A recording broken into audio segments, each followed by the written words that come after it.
Velkommen til Makropuls, podcasten, hvor vi tager temperaturen på verdensøkonomien. Din vært er økonom Lars Christensen. Sammen dykker vi ned i de kræfter, der former økonomien og de finansielle markeder, og som har stor betydning for dansk erhvervsliv. Makropuls er produceret af Havden, eksperter i risikostyring, forebyggelse og økonomisk tryghed for erhvervslivet, samt overvågning af realkreditlån for private. I dag skal vi tale om noget, der umiddelbart ikke giver mening. Den amerikanske centralbank sænkede i sidste uge renten for første gang i 9 måneder, selvom inflationen stadig er over målet, og arbejdsløsheden er historisk lav. Normalt sænker man jo renten, når økonomien er i krise, ikke når der er jobs og priserne stiger. Velkommen til Makropuls, podcasten om økonomi, markeder og de store linjer. Og i dag, der skal vi jo, som vi jo lige har snakket om i indledningen, tale om noget meget aktuelt, og det er jo faktisk det, vi allerbedst kan lide at snakke om. Det er noget, der er brandaktuelt, og det må man jo sige, det her emne er her, Lars. Og velkommen til dig, skal vi lige skynde os at sige. Ja, tak. Jamen, altså, der er jo ikke nogen tvivl om, at næsten det vigtigste, der sker i de globale finansielle markeder på et hvilket som helst tidspunkt, det er forventningen til, hvad Federal Reserve gør, altså den amerikanske centralbank. Skal den stramme pengepolitikken, skal den lempe pengepolitikken, skal den være at gøre noget? Det er det, der flytter markederne allermest i alle retninger, det flytter amerikansk økonomi, det flytter global økonomi, og det svinger sådan set også, den skal man sige, takstokken for hvad alle andre centralbanker i hele verden gør, for de i høj grad skygger Federal Reserves forskellige handlinger. Så man må sige, det er noget af det vigtigste, der sker i global økonomi på en hver given tidspunkt. Og den stemme, du lige hørte, det er selvfølgelig Lars Christensen, økonom, som jo alle lytter af den her podcast udmærket godt ved, er vores store orakel, store ekspert. Og, ja, tak. Og mit navn, det er Steffen Dam. Jeg er vært endnu en gang. Det tror jeg også, de fleste lytter af podcasten efterhånden har opdaget. Og Lars, altså lad os gå i dybden med det her. Bare ikke i dybden, for det gør vi lige om lidt, men sådan, i hvert fald lige runde det. Hvorfor? Hvad var det præcis, der skete?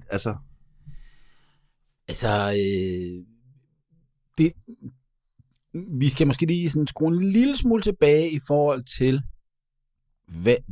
hvad pengepolitik er for en størrelse, fordi der er jo noget, der handler om, hvad markedet forventer, hvad er forventningen.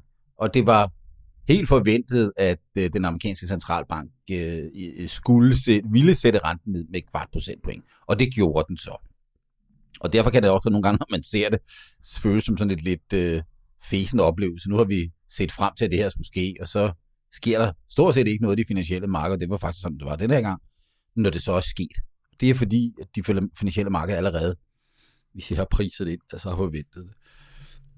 Det, der er lidt paradoksalt, det er, som du nævner i indledningen, den amerikanske inflation, den er jo tættere på 3 end på 2%, og Federal Reserve har en inflationsmålsætning på 2%. Federal Reserve har også en delmålsætning om, at man skal have så høj beskæftigelse som muligt, men man skal jo ikke have et arbejdsmarked, der overopheder. Og selvom at der har været lidt svaghed på det amerikanske arbejdsmarked i år, så må man jo bestemt ikke sige, at det er sådan et arbejdsmarked i dyb krise. Der er stadig meget høj beskæftigelse. Så under normale omstændigheder, så kunne man måske sige, hvorfor strammer Federal Reserve ikke pengepolitikken i stedet for at lempe den? Så det bringer jo så nogle spørgsmålstegn i gang. Og selvfølgelig handler nogle af de spørgsmålstegn jo om Donald Trump, som næsten alting gør. Fordi Donald Trump har været meget, meget kritisk over for Federal Reserve om, nu skal I sætte renterne ned, Og så ligger der bag ved det, som vi også kommer tilbage, bekymrer mig om de offentlige finanser i USA. Fordi sådan en stat med en masse gæld, den skal jo betale en masse i renteudgifter, og hvis man nu kan få renterne ned, kan man så også få de renteudgifter ned. Det er det, Donald Trump rigtig gerne vil se. Og du er næsten inde på det, Lars. For det er for de lyttere, som måske er lidt træt af Donald Trump, der kan jeg godt sige, at det her det er ikke en helt rigtig podcast for jer. Så kan I tage den med Storbritannien i sidste uge. Der lover vi, der er ikke meget Donald Trump.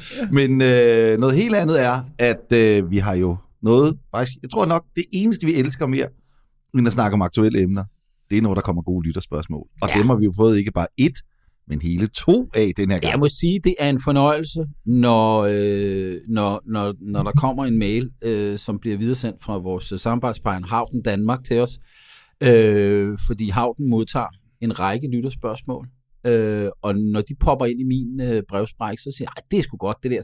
Så har vi noget at tale om, noget nyt, og så er det jo noget, vi ved, at der er nogen, der interesserer sig for. Og det er jo så det, vi har fået et par stykker af her. Det er nemlig lige præcis det, vi har. Både Anders og Janusz har stillet rigtig, rigtig gode spørgsmål, som vi kommer til at skal dykke mere ned i. Faktisk er det, vi bygger lidt podcasten op omkring, de her 2 lytterspørgsmål. Anders spørger, hvordan centralbanker egentlig styrer renterne i praksis, og Janusz udfordrer dig, Lars. Det glæder mig rigtig meget til på den danske fastkurspolitik. Det er jo måske ikke noget, der har så meget med Federal Reserve at gøre. Nej, men man kan sige, det handler jo om pengepolitikken. Hvordan har vi indrettet os i Danmark, og hvordan skal vi indrette os i fremtiden? Det er Janusz egentlig jo hiver fat i, det lyder lidt som om Larsen ikke er så meget for, at Danmark skal med i euroen, og det må vi jo finde ud af. Ja, det finder vi jo ud af, men det er jo et spørgsmål, der alt sammen knytter sig til indretning af pengepolitik, og det er uden tvivl det område, der har interesseret mig som økonom. Også nærmest før jeg blev økonom, allermest de sidste nogle 30 år, så det er på min hjemmebane. Jamen, vi elsker at se gode kampe på din hjemmebane, og podcasten er, som du er lidt afsløret med før, den er jo produceret i samarbejde med Houghton Danmark, og skulle man sidde derude og brænde inde med et spørgsmål eller 2, som man gerne vil have svar på her i æteren, jamen så er det jo sådan set bare at sende en mail til podcast@houghtondanmark.dk, og så kan det være, det går ligesom med Anders og Janusz, at lige præcis dit spørgsmål lander som et omdrejningspunkt i en af vores kommende podcasts.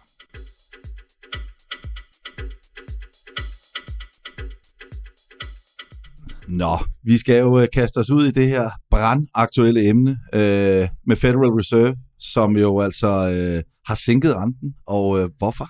Hvorfor dog det? Du var lidt inde på det i indledningen, men nu kan du virkelig male med den store, dejlige, brede valutapensel. Ja, man kan jo sige, at... Eller rentepensel er det måske nærmere. Ja, eller måske...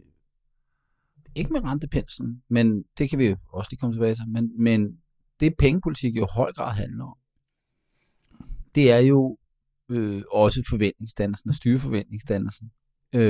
Hvad forventer aktørerne i økonomien om økonomien i fremtiden? Og Federal Reserve skal jo ikke føre pengepolitik baseret på at sidde og kigge i bakspejlet, men at se, hvad der sker forud. Og man kan sige, at det kan godt være, at inflationen er højere, end hvor den skal være nu. Det kan også godt være, at arbejdsløsheden er relativt lav lige nu i USA. Men man kan også med rette sige, at amerikansk økonomi er bremset noget op i år. I første halvår af året har vi haft, hvad der svarer til, jeg tror 1,2% annualiseret BNP-vækst. Det er ret lavt, og det er under det, vi vil kalde trendvæksten i amerikansk økonomi, og derfor så er det en økonomi, der bremser op. Det kan man så sige, der måske også er behov for. Og så har vi altså set inflationen bevæge sig opad. Den er ligesom, og det er måske det mest bekymrende, den er ligesom sticky. Den er lidt træg, den hænger fast. Ikke?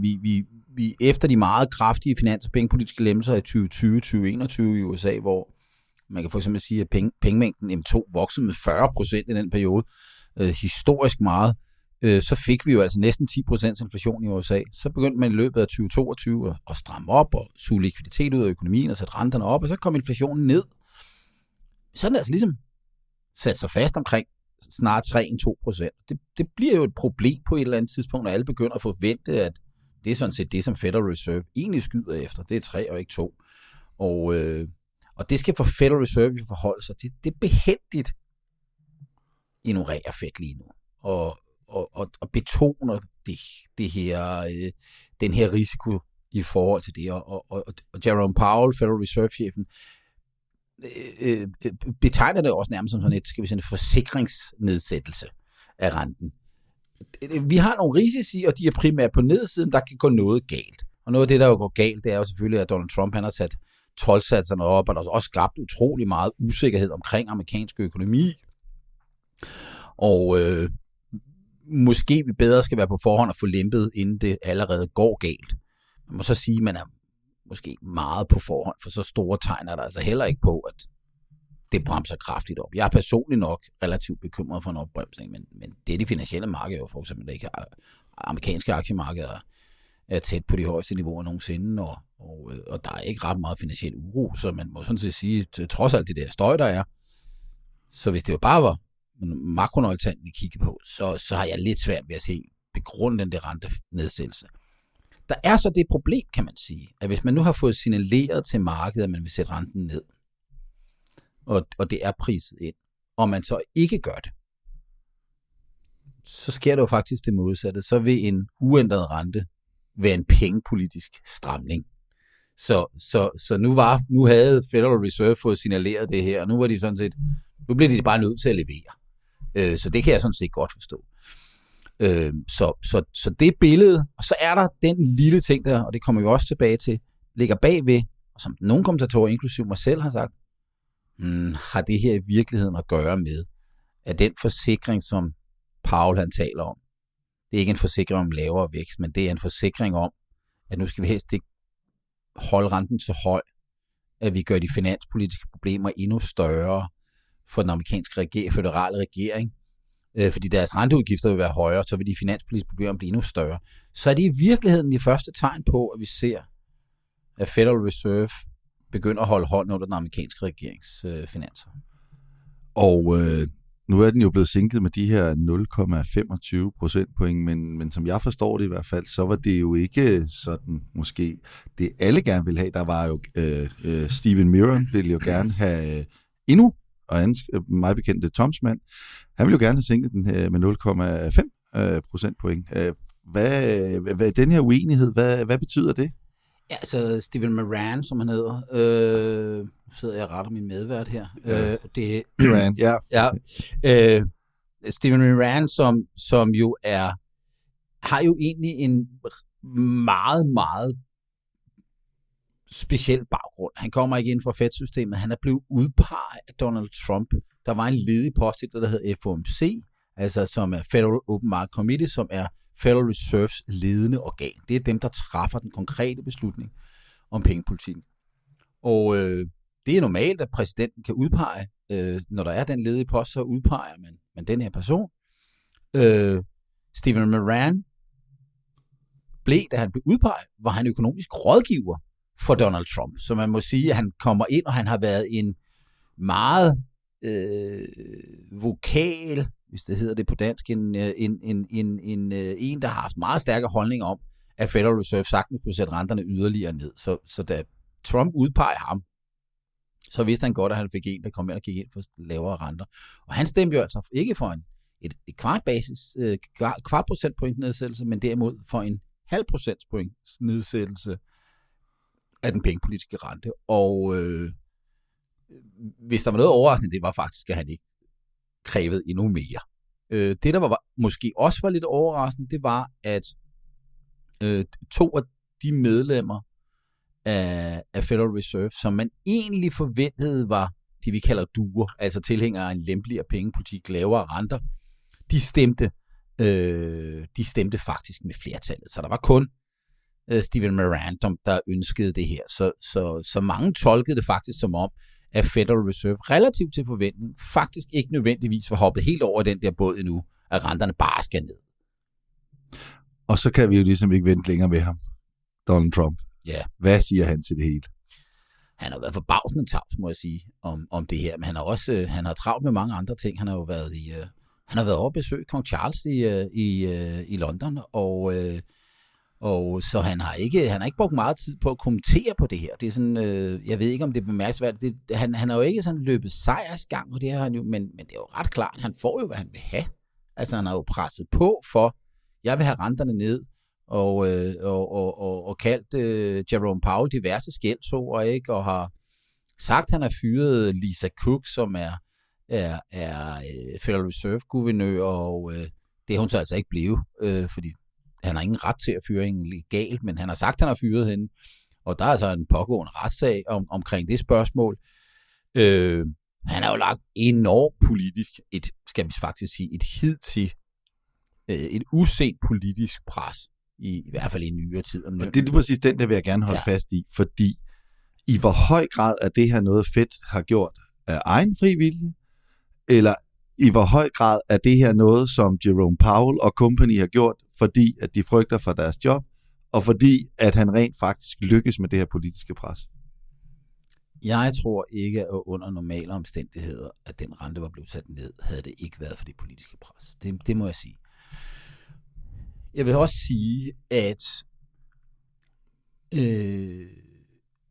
hvis vi kigger på pengepolitikken globalt siden begyndelsen af 90'erne, så har det været sådan, at i udviklede lande, i Europa, Canada, USA, Australien, New Zealand, Schweiz, Sverige, whatever, der har man haft såkaldt inflationsmålsætning af typisk 2%, og centralbankerne har været uafhængige.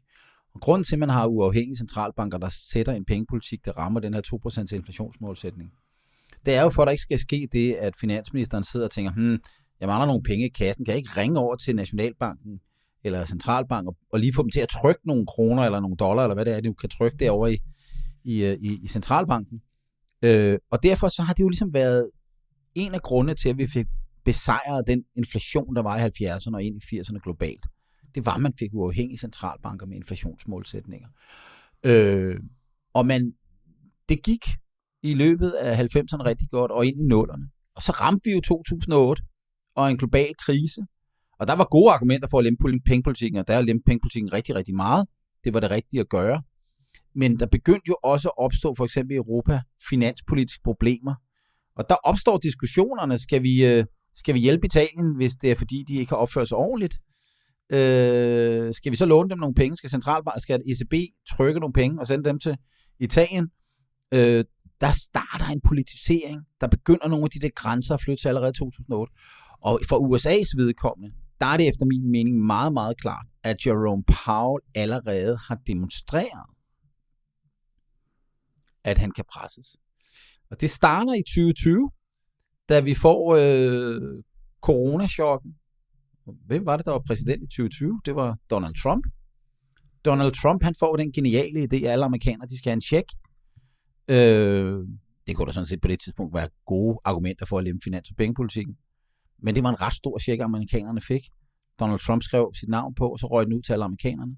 De penge, de blev taget af den amerikanske statskasse. Så var der lige pludselig et kæmpestort hul i den amerikanske statskasse. Det finansierede man ved at udstede statsobligationer. Dem var der nogen, der skulle købe. Dem købte Federal Reserve. Så Trump sendte checks ud, og de checks blev betalt af, at Jerome Powell trykte en masse dollars. Det var der måske i og for sig på daværende tidspunkt ikke noget galt med, fordi at hvis man ikke havde gjort det, så var USA havnet en meget stor dybe krise med depression og deflation. Og det ville også have været i strid med Federal Reserves målsætning.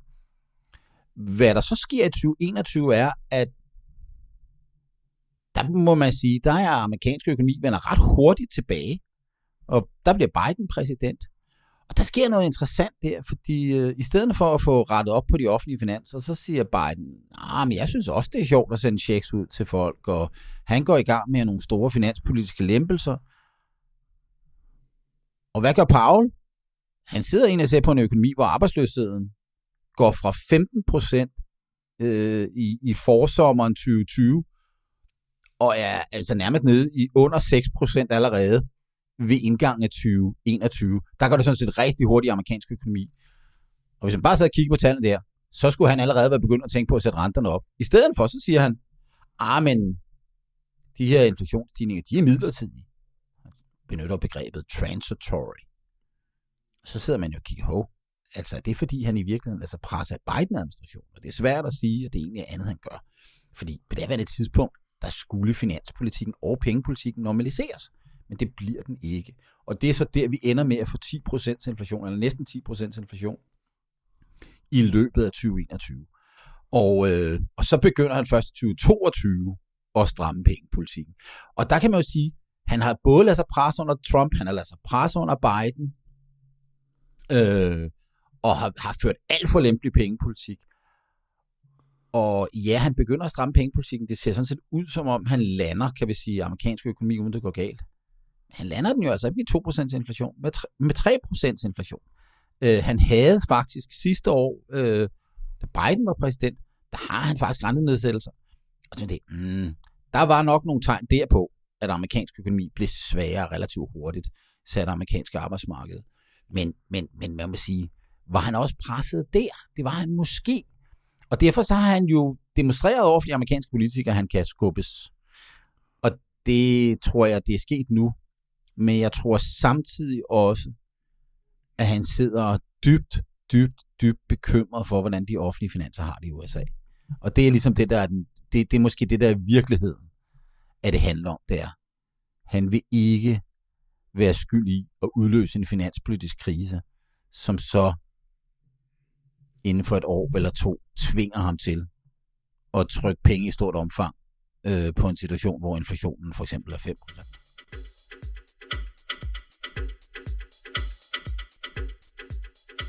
Ja, nu skal vi jo til det lytterspørgsmål. Og vi starter. Vi har faktisk hver lytterspørgsmål har fået hver sin blog. Så Anders, den er til dig. Anders undrer sig over, hvordan centralbanker egentlig fungerer. Anders spørger, styrer centralbankerne virkelig renterne, eller er det markedet? Eller måske noget helt andet. Det kan være nu en Donald Trump, eller hvad ved jeg. I hvert fald forklar det her dobbeltmandat. Hvordan kan de sænke, når inflationen er over målet? Ja, der var flere historier her, ikke? Fordi hvis man åbner børsen, og så ser man, nu har Federal Reserve sat renten ned.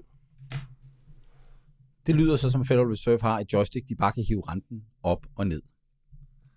Og så vil den kvikke lytter sige, jamen, var det mit realkreditlåns rente, der blev sat ned? Eller var det renten på statsobligationer? Eller var det pengemarkedsrenten? Eller hvad var det for en rente, der blev sat ned? Og sandheden er jo, at centralbanken egentlig ikke har en rente, den kan styre direkte. Den kan guide om, at her ønsker vi et renteniveau. Men det, som centralbanken i praksis gør, det er at styre det, vi kalder den korte ende. Rentekurven, det er altså renter med en kort løbetid, altså nogle penge, der skal betales tilbage, for eksempel i morgen. Og det kan centralbanken jo gøre ved at tilføre eller trække likviditet ud af markedet, altså trykke penge eller gøre det modsatte. Så i virkeligheden, så er det, vi kalder pengebasen, som centralbanken styrer. Den styrer, hvor mange penge, der er cirkulation i økonomien, og det kan den så influere renten ved at skubbe den op og ned.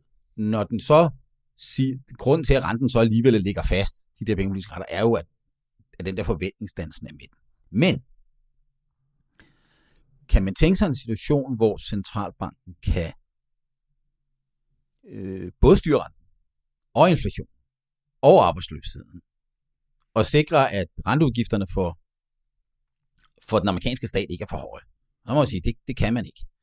Økonomer taler om det, der hedder Tinbergen-reglen. Nu bliver det lidt teoretisk. Tinbergen-reglen siger i virkeligheden bare, at du skal have et værktøj for hver målsætning, du har. Så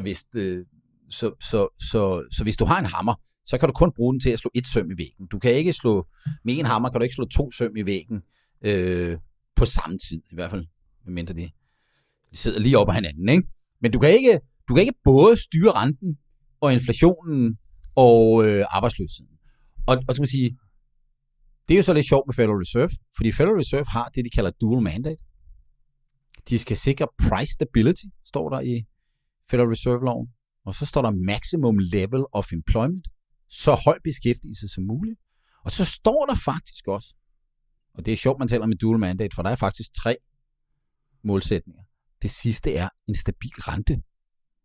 Og der må jeg sige, hvad nu hvis de forskellige ting er inkonsistent med hinanden?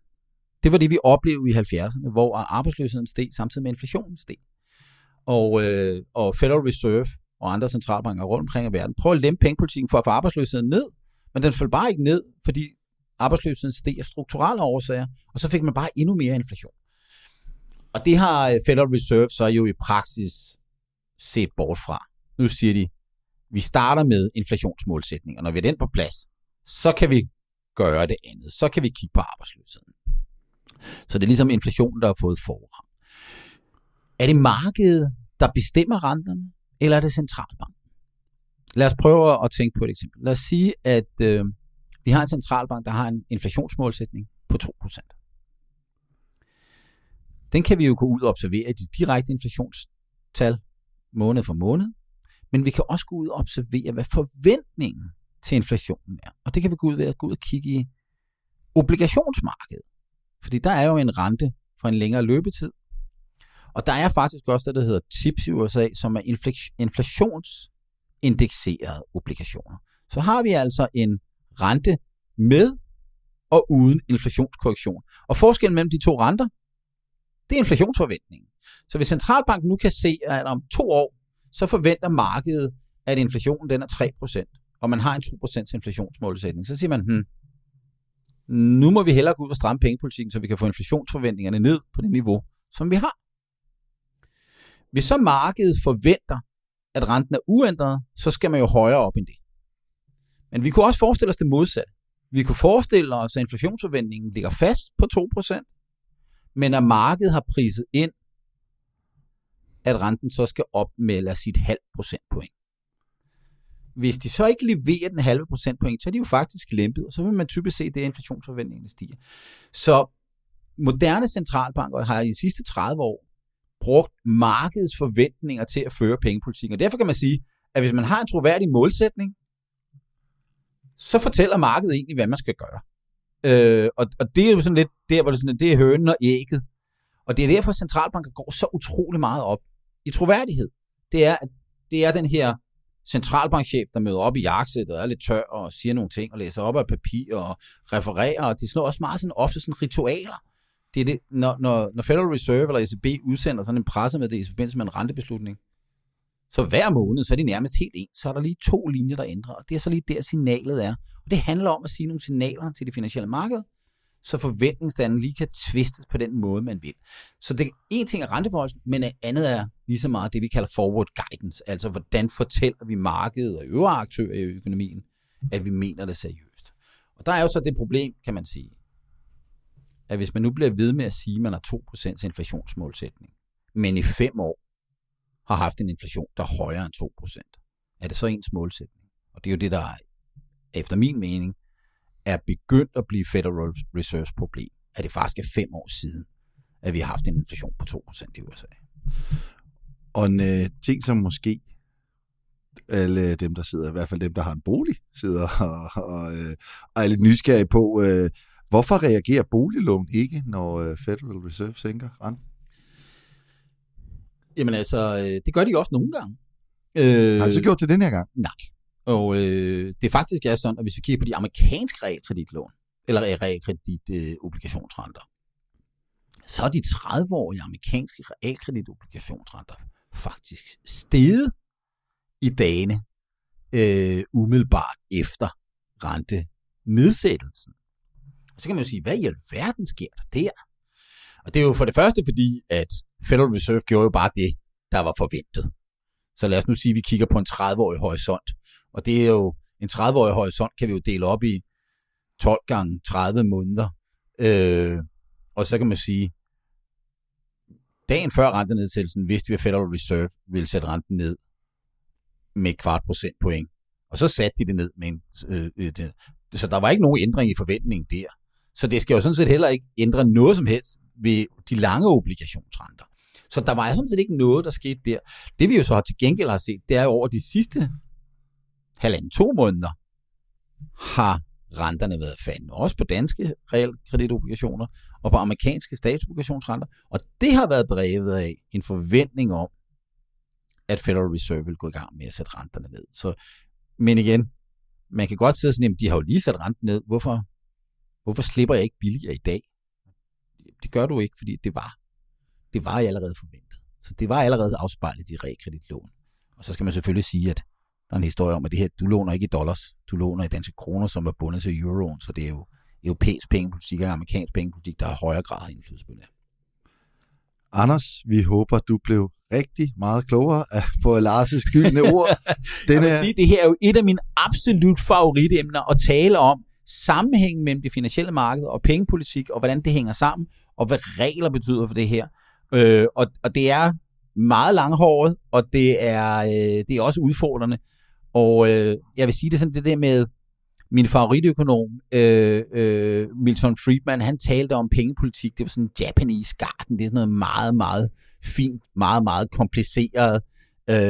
Og det er, altså man kan gå rundt i sådan en have i en generation, og aldrig rigtig helt få styr på, hvad det er. Og sådan tror jeg, det er med pengepolitik. Og hvem ved, om Janus går rundt i sin have lige nu, hvis han der vil mærke har en. Jeg ved jo god grund ikke, om Janus bor i lejlighed eller hus, eller hvor Janus bor. Men den anden del af vores midtersektion her, den er jo til for dig, var jeg lige vil sige, Janus, og selvfølgelig alle andre, der lytter med. Inden vi når til spørgsmålet fra Janus, så lad os lige tage det her med den danske fastkurspolitik. Hvordan fungerer det egentlig i Danmark? Jamen altså, i Danmark, jeg ved ikke, om vi lider af en eller anden form for usikkerhed, eller hvad det er, fordi vi har sådan set ikke ført vores egen pengepolitik i 150 år, og egentlig heller ikke før det. For det er faktisk sådan, at i 1875, der startede den skandinaviske valutaunion. Og det var de skandinaviske lande. De bandt alle kronerne til hinanden til en, og så bandt det til guld. Så det var en guldfod. Og det holdt indtil Første Verdenskrig, så begyndte at falde fra hinanden.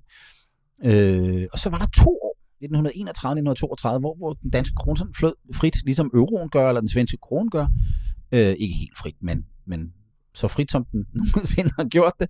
Men så tænkte vi, det her det er jo ubehageligt. Så vi bandt kronen til det britiske pund, og det gjorde vi sådan set frem til 2. verdenskrigs afslutning, da vi bandt kronen til dollaren. Men det kunne vi sagtens gøre, fordi det britiske pund var også bundet til dollaren, og dollaren var daværende bundet til guld. Det var det såkaldte Bretton Woods-system. Det bryder sammen i begyndelsen af 70'erne. Så er der en periode, hvor vi render rundt og prøver at binde de forskellige europæiske valutaer til hinanden. Og det bliver gradvist til et europæisk valutasystem, som så ender med at blive euroen. I 1982 binder vi kronen til den tyske D-mark, så da euroen kommer, så binder vi den til det. Så det, jeg vil sige med den der meget lange fortælling, det er, i Danmark er pengepolitikken bundet op på, at vi har knyttet os til en anden valuta. Så vi har i princippet ikke en selvstændig pengepolitik. Vi gør bare det, de andre siger. Vi har vores egne sedler og mønter, men i praksis, i forhold til, hvordan økonomien bliver påvirket, så er det nogle andre. Og i Danmark er det altså nu ECB i Frankfurt, der i virkeligheden svinger taktstokken for dansk pengepolitik. Og Janus, om du sidder på din altan og nyder en kop kaffe, eller går ude i haven og pusler med lidt rhododendron, eller hvad du kan finde på, så kommer det her. Dit spørgsmål er jo, jeg er økonom og har regnet lidt på det. Det koster en masse penge for Danmark at stå uden for euroen. Hvorfor ikke bare indføre euroen og spare de penge? Det er jo et godt spørgsmål. Og jamen, Janus kommer kun med gode spørgsmål. Ja, det gør han. Og send endelig flere. Det her det er et spørgsmål, som jeg har fået vanvittigt mange gange, når jeg har rejst arbejdsmæssigt forskellige steder i Europa. Og det er svært at forklare, ikke? Fordi vi har meldt os ind i en klub, kan man sige. Fordi vi har bundet vores krone til euroen. Men vi har ingen indflydelse på, hvad der foregår i de pengepolitiske beslutninger. Den danske Nationalbank kan ikke stemme om, at Nationalbankdirektør Christian Kettel tager ikke til Frankfurt og stemmer for renteforhold eller rentenedsættelser. Så han gør ikke sin indflydelse gældende i forhold til, hvad ECB gør. Men han importerer bare det her. Så der sker jo typisk det, at hvis ECB sætter renten ned, så inden for få timer efter, så følger Nationalbanken efter og gør præcis det samme. Det betyder ikke, at ECB så Nationalbankens rente er helt den samme, men retningen er stort set nærmest altid 1-1. Historisk har det været sådan, at den danske rente har ligget over den europæiske rente. Og derfor var det jo sådan lidt ærgerligt at stå udenfor. Fordi så kunne vi jo have fået, hvis vi nu meldte os ind i euroen, så kunne vi få en lavere rente. Og det har historisk været sådan, fordi Danmark havde finanspolitiske problemer, og problemer med stor betalingsbalance, når skulle være et lille land og andre ting. Og derfor så var der det, vi kalder et positivt rentespænd. Og der kan man så sige, hvis vi nu var gået med, så var den risiko for, at Danmark ville devaluere lige pludselig, altså nedskrive kronen, den ville forsvinde, fordi nu var vi med i det gode selskab. Og der kan man sige, for lande, som er kommet med i euroen, altså tag et land som Italien, eller Portugal, eller Grækenland, som havde meget, meget højere renter, inden de kom med i euroen, der har de jo givet en kæmpe gevinst at få renterne ned. Så de er sluppet med lavere renter, end hvad de ellers ville have haft. De er så til gengæld smidt den fleksibilitet væk, som en flydende valutakurs giver. Og det må man sige, det kostede de sydeuropæiske lande rigtig, rigtig meget under eurokrisen i 2010 til 14. Men det, der så også er sket, det er, at Danmark er jo blevet verdens finanspolitiske og økonomiske duks. Vi har stort set ingen offentlig gæld, vi har kæmpe overskud på betalingsbalancen, og det har jo så betydet, at pengene vælter ind i den danske valutakasse, og derfor så har den danske rente altså i de sidste 10-15 år jo nærmest konsekvent ligget noget under den europæiske rente. Så det første, der ville ske, hvis vi gik med i euroen, det var, at vi skulle betale en højere rente i Danmark. Så altså, jeg ved ikke, hvor mange danske... Altså, hvis jeg nu sad og statsminister Mette Frederiksen skulle overveje, om jeg skulle udskrive en folkeafstemning om vi skulle gå med i euroen eller ej, så ville jeg tænke, hvordan må danskerne reagere på, at dem, der er modstandere af euroen, vil sige, at du er klar til at skulle betale mere for de realkreditlån. For det vil være den praktiske konsekvens, og det vil også være det... Så hvis vi lige skriver ind, at Janus er jo økonom, siger han, og han siger, at det vil koste Danmark, jeg tror faktisk godt, vi kan afsløre uden at sige, hvor meget. Han siger, at det vil koste Danmark milliardbeløb at stå uden for euroen. Ja. Er du enig i den betragtning? Så, altså, fordi det er jo ligesom sagt som et faktum, at det koster Danmark, men for eksempel, hvis vi skal betale mere for et realkreditlån, så er der også nogen, der vil tabe på, at vi går ind i euroen. Gevinsterne, vi kan en anden måde at se det på, det er, at vi havde jo en euroafstemning i 2000 i Danmark, hvor det blev til et nej. Og der var op til den kampagne jo sagt, det her, det går helt galt, hvis Danmark stemmer nej. Så kommer der kæmpe pres på kronen, og renterne vil stige. Og den nej så kom. Lidt overraskende, ikke meget overraskende. Så skete der stort set ingenting i de finansielle markeder. Og hvis der var en euroafstemning i dag, og jeg tror, at der er ikke noget, der indikerer, at regeringen overhovedet planlægger sådan en euroafstemning. Men hvis der var det, og det blev til et nej igen, så ville det næppe have nogen som helst konsekvenser for dansk økonomi, når det skete. Men det, man jo kan sige, det er, at der er selvfølgelig både fordele og ulemper. En af fordelene er jo selvfølgelig, at man ikke skal veksle mellem danske kroner og euro. Og det betyder selvfølgelig noget for eksportvirksomheder. Det betyder ikke ret meget, fordi alt det her foregår jo elektronisk inde på banksystemer i dag, og multinationale selskaber har jo når der er fastkurs, er der vel heller ikke det store... Der er ikke den store risiko, vel? Ja.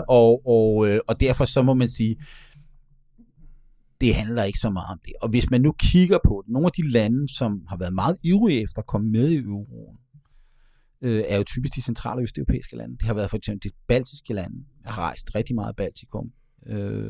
Og når man taler med baltiske politikere i Litauen for eksempel, så var de meget, meget ivrige efter at komme med i euroen, og de 3 baltiske lande er kommet med i euroen. Og for dem handler det slet ikke om økonomi. Det handler om at være med i euroen, og dermed være fuldt integreret i EU, og dermed også reducere den geopolitiske trussel. De har et aggressivt Rusland lige op ad deres grænse. Og sådan lidt kynisk set, så kan man sige, europæerne vil nok bryde sig lidt mere om, hvordan det gik i Baltikum, hvis lige pludselig et euroland var besat af Rusland, end hvis det var et land med egen valuta. Og den kalkulation har der foregået i Central- og Østeuropa. Og jeg tror også, at grunden til, at diskussionen om dansk euromedlemskab er begyndt at komme lidt tilbage, jeg vil sige det sidste halvårs tid, det knytter sig ikke til nogle økonomiske konsekvenser, for det er meget, meget svært at se, at Danmark har kæmpe store økonomiske gevinster med at gå med i euroen. Så er det geopolitik. Altså, vi havde et forsvarsforbehold for eksempel i Danmark. Det har vi ikke mere. Og det er selvfølgelig fordi, at krigen i Ukraine har sagt, okay, krigen i Ukraine, plus at amerikanerne ikke kan opføre sig ordentligt i vores optik, at vi så siger, jamen, så må vi styrke Europa, og så er en fælles valuta en del af den diskussion.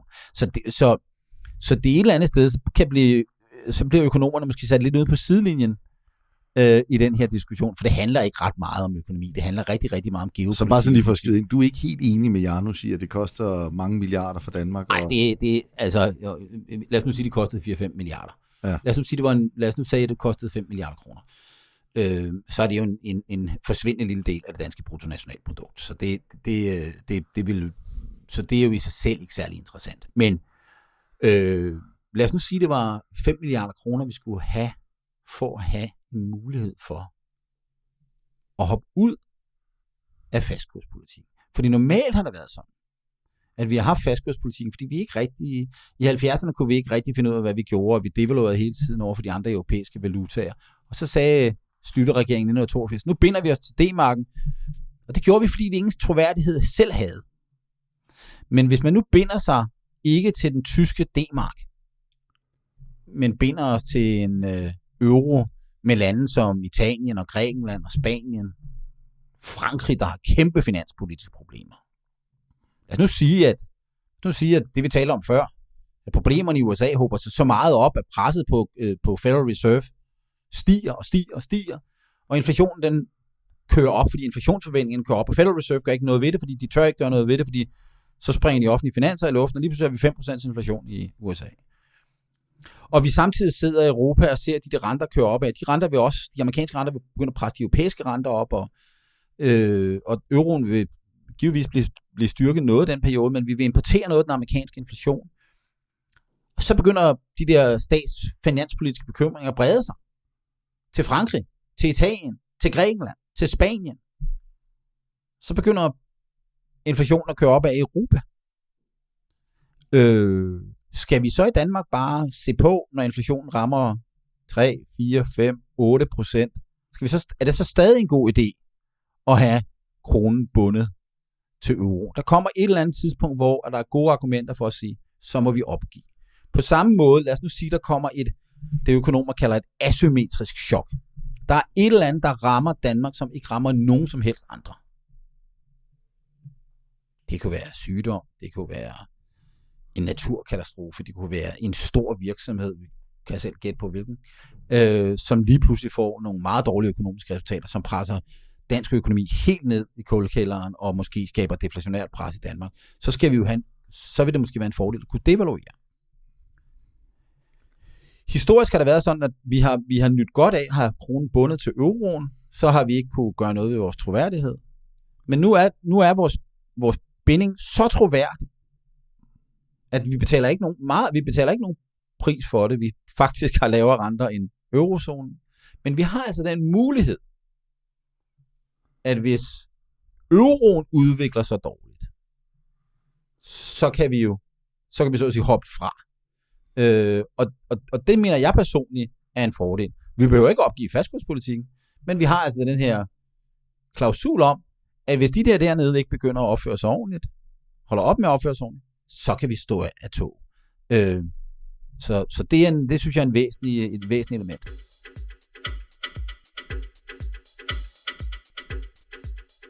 Vi runder denne podcast af med at kigge lidt på et emne, som du har kaldt, når politikken overtager. Lad os vende tilbage til USA og det her med det politiske pres på centralbanken. Hvad betyder fiskal dominans på helt almindelig dansk? Ja, det giver sådan lidt frække associationer, det der fiskal dominans, men det er det altså ikke særlig spændende nødvendigvis. Det har mere karakter af, at fiskal betyder finanspolitisk. Og dominans, det betyder, at det er finanspolitikken, der dominerer over pengepolitikken. Så lad os tage et eksempel. Vi har allerede berørt det nu. Den amerikanske regering, den føderale regering, har en gæld på mere end 100% af BNP. Vi nærmer en situation, hvor at rentebetalingerne snart, inden for et par år, vil komme til at udgøre omkring 5% af BNP. Og altså vi nærmer os en situation, hvor vi inden for få år kan være sådan, at en tredjedel af de skatteindtægter, som den amerikanske føderale regering har, vil simpelthen blive brugt til at betale af på statsgælden. Og så er der jo den her problematik, og den har Donald Trump jo godt lagt mærke til. Han har jo flere gange udtalt, at altså Powell, jeg bruger så mange penge, den amerikanske stat bruger så mange penge på at servicere gælden, fordi renten er så høj. Hvis du nu kunne sætte renten ned, så kunne du lette mit problem. Du kan sige, det er regeringen, som dominerer pengepolitikken, hvis han lytter efter. Det, der jo selvfølgelig sker i den her situation, lad os nu sige, at de finansielle markeder også begynder at sige, den her gæld, den er ikke holdbar. Nu begynder renten, hvis jeg skal låne nogle penge ud til nogen, som jeg ikke er særlig kreditværdig, så vil jeg have noget højere rente. Så renten begynder at stige. Og hvis væksten ikke følger med, så begynder gælden bare at stige eksplosivt. Og så begynder forventningerne om, at centralbanken begynder at trykke penge og stige. Og så kan man så sige, jamen, hvis det sker, så vil inflationen allerede af sig selv begynde at køre op, fordi inflationsforventningerne kører op. Jeg har ikke lyst til at holde nogle dollars, så det vil presse inflationen opad. Hvordan skal Federal Reserve reagere på højere inflation? De skal stramme pengepolitikken. Men når de strammer pengepolitikken, så reducerer de pengemængdevæksten, pengebasen, og presser renterne opad. Og det, der så sker, når de presser renterne opad, det betyder så, at det finanspolitiske problem bliver endnu større. Og så bliver kravet på at tvinge centralbanken til at trykke nogle penge endnu større. Og det er der, hvor vi taler om fiskal dominans. Det er altså, når centralbankens egne pengepolitiske stramninger gør det finanspolitiske problem større, øger forventninger til, at centralbanken bliver tvunget til at trykke penge, og dermed så at sige, mister evnen til at kontrollere pengepolitikken. Og det er selvfølgelig, man kan sige, det er jo et eller andet sted jo også et udtryk for, at vi ikke kan tale om eller centralbankuafhængighed i virkeligheden. Der er centralbankuafhængighed, indtil der ikke er det. Når problemerne for regeringen bliver store nok, så forsvinder centralbankuafhængigheden. Centralbankuafhængigheden kan jo bare, vi har også centralbankuafhængighed i Danmark. Vi har en nationalbanklov, men det kan Folketingets flertal jo bare lave om i morgen. Og det samme i USA. Så centralbankuafhængigheden er der jo kun så længe, at regeringen synes, at det er en god idé. Og hvis de offentlige finanser er helt af helvedes til, så begynder den der vurdering jo at ændre sig. Og jeg vil sige, jeg skrev selv flere kommentarer på det lige efter rentenedsættelsen om det her. Jeg synes, vi nærmer os de her problemstillinger og en finanspolitisk dominans. At det er det, der begynder, og vi kan jo se, når Jerome Powell taler om den her rentenedsættelse som et forsikringsrentenedsættelse, så var det måske ikke arbejdsmarkedet, han bekymret for. Det var måske de offentlige finanser. Og jeg kan også se, at der er andre økonomer, der har været ude med tilsvarende kommentarer. Hvis markedet begynder at opfatte det som værende situationen, så kan det udvikle sig hastigt, relativt ubehageligt. Ja, vi har jo lidt snakket om det tidligere også, men bare lige for sådan at lukke den helt ned. Altså, kan Federal Reserve overhovedet modstå det politiske pres, der er lige nu? Altså, vi har jo, altså et godt eksempel er jo 1970'erne, hvor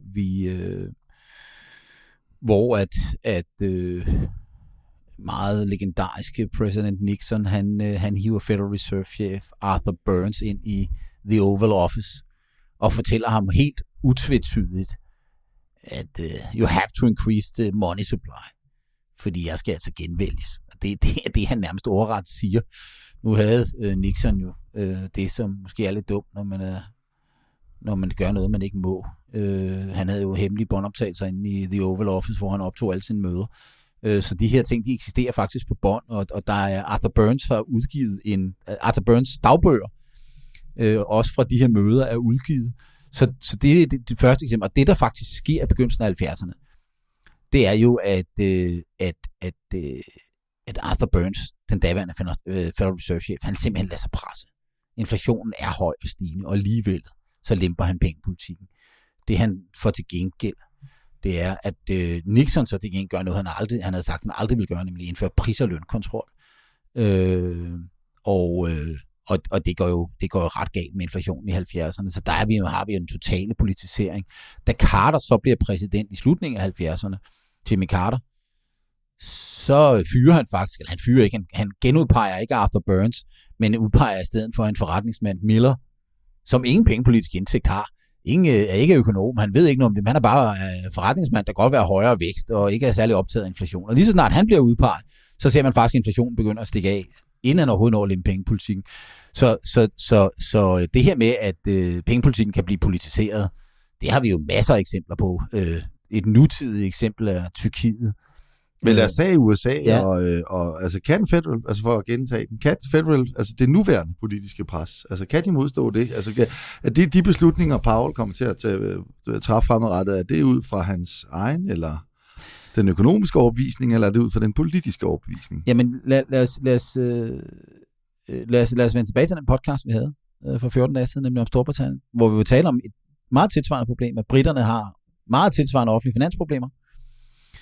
Men hvor vi også ligesom i den samtale konkluderer, at briterne har der i det mindste en mulighed for, at hvis der opstår de her problemer, så kan man finde på at lave finanspolitiske stramninger, og det tror jeg da, at den nuværende Labour-regering vil gøre, selvom det vil gøre ondt på dem politisk, så vil de vide, at det skal vi gøre. Det vil de gøre og forsøge at gøre, inden de tvang Bank of England til at trykke en masse penge. Også fordi der er 4 år til det næste parlamentsvalg i Storbritannien. Hvis vi kigger på USA, hvad er sandsynligheden for, at Donald Trump vil gå ud og erkende, at der er et kæmpe finanspolitisk problem, som jeg har ansvar for at løse? Det har jeg rigtig svært ved at se, at han kan få den indsigt. Og jeg kan heller ikke se, hvad det er for nogle amerikanske medlemmer af kongressen, senatet og huset, som tænker, nu går jeg jo ind og stemmer for store skatteforholdelser og nedsættelse af en række sociale ydelser, fordi det er nødvendigt. Men jeg ved også godt, at jeg er på valg inden for det næste år. Hvad nu, hvis det ikke går godt? Jeg har meget, meget svært ved at se, at det politiske system i USA kan generere de nødvendige finanspolitiske stramninger, som egentlig er påkrævet. Og derfor så dag for dag, så stiger sandsynligheden for, at Jerome Powell og Federal Reserve får vredet armen om. Og det behøver ikke engang at blive fået vredet armen om af Donald Trump. Det kan simpelthen bare være det faktum, at renterne begynder at stige eksplosivt. Og i den situation, så begynder det at skabe finansiel ustabilitet i USA. Og så kan det være, at man simpelthen går ind og siger, jamen, vi må stoppe blødningen, vi må stoppe den renteforholdelse ved at gå ud og købe statsobligationer. Men så ved vi jo godt, hvad der sker med inflationsforventningen. Så ved vi godt, hvad der sker med dollars, fordi den falder kraftigt. Og inflationen vil stige kraftigt. Så vi leger med noget meget farligt der. Og den ekstremt usikre politiske situation er jo væsentlig i det her. Fordi der var jo ikke nogen, der talte om det her, før Trump han blev valgt. Selvom at de offentlige finanser også for et år siden så helt forfærdeligt ud. Og lad os lukke i hvert fald den her del af podcasten ned med et lille vy ud over Danmark i stedet for, fordi er Danmarks fastkurspolitik en fordel, når vi ser på det her amerikanske cirkus, eller ikke kalde det cirkus, men den udvikling, der er lige nu i USA? Ja, altså nu nævnte jeg jo før, at lad os nu sige, at det kører sporet, og inflationen kører op i USA, og den så kører op i, og vi får en eller anden lad os sige, vi får en global statsgældskrise, hvor alle de lande, der har høj statsgæld og store underskud på de offentlige finanser, begynder renterne at stige, og så begynder centralbanken at blive nødt til at trykke penge for at stoppe den her blødning, og så brager inflationen op. Og det er jo også en række eurolande. Jeg har ikke nævnt Japan, det kunne jeg også have nævnt. Vi ser jo visse tegn på, at de finansielle markeder i hvert fald begynder at tænke, det her ser ikke så godt ud. Guldpriserne bliver ved med at stige. Guldpriserne er steget rigtig meget i år. Og guldpriserne er jo det sted, man normalt løber hen. Hvis man er rigtig, rigtig bange for inflation, så er det over at købe guld. Så der er jo lige nogle indikationer af, at det her sker. Vi kan også sige, at det er jo besynderligt, at med al den uro, der har været, aktiekurserne bliver ved at stige. I Danmark taler vi om stigning på 20% på lejligheder i København i boligpriserne, ikke? Og hvad er det? Det er det, vi kalder, det er sådan nogle aktiver, eller investeringsaktiver, der er inflationssikret. Ejendomme, guld, aktier, de klarer sig som regel relativt godt, når inflationen stiger. Det er i hvert fald et eller andet omfang, så er det en forsikring mod inflation. Så det er måske noget af det, vi kan se i nogle andre markeder, det der inflationsfrygt, der er kommet ind. Og hvad betyder det så for Danmark? Jamen lige nu betyder det jo bare det, at vi gør det, som den europæiske centralbank gør. Og så længe den europæiske centralbank bliver ved med at levere lav inflation, det gør den altså bedre end Federal Reserve lige nu, jamen så er det jo det, der sker. Der, hvor det bliver kritisk, det er den situation, at vi importerer problemerne. Vi begynder at agere ligesom amerikanerne, når vi bliver tvunget. Vi laver ikke finanspolitiske stramninger. Vi har set, der inden for de sidste par uger, er der endnu en fransk premierminister, der er røget, og vi ser store demonstrationer i Storbritannien. Vi ser politisk uro i store dele af Europa. Vi har set en spansk regering, hvor vi har store demonstrationer under Vueltaen. Som alt sammen er sådan udtryk for politisk polarisering, politisk uro, som gør det svært at se, at man også kan lave nødvendige økonomiske reformer og rette op på offentlige finanser. Og derfor så stiger risikoen bare for det her pengetrykningsscenarie. Og nogen vil måske sige, det har vi været igennem før, og det var vi jo igennem i 2008. Jamen, der var den meget væsentlige forskel, at i 2008, der handlede det om, det var nogle banker, der gik i stykker. Og det betød faktisk, at vi havde en implicit pengepolitisk stramning, fordi det finansielle system holdt op med at fungere, og så fik vi deflation. Og hvordan skal man reagere på deflation? Der skal man trykke nogle penge. Det er ikke det, vi står over for nu. Nu står vi over for, at inflationsforventningerne stikker af. Det kan vi ikke løse ved at trykke nogle penge. Der må vi gøre det modsatte. Men hvis vi gør det, så bliver det finansproblem bare endnu større. Så det er sådan en svær situation. Det vi kan sige om Danmark, det er, Danmark ser rigtig, rigtig, rigtig, rigtig sundt ud. Ikke? Vi har ekstremt stærke offentlige finanser. Heldigvis. Og det betyder sådan set, at Danmark har flere valgmuligheder, og bliver ikke nødvendigvis fanget af stormen. Og måske kan Danmark endda nyde godt af. Relativt. Altså, hvor skal vi løbe hen? Vi skal til Sverige, vi skal til Danmark, vi skal til Schweiz, vi skal til nogle lande, hvor er der styr på de offentlige finanser. Men hvis hele verden brænder, så er det selvfølgelig ikke godt for Danmark heller.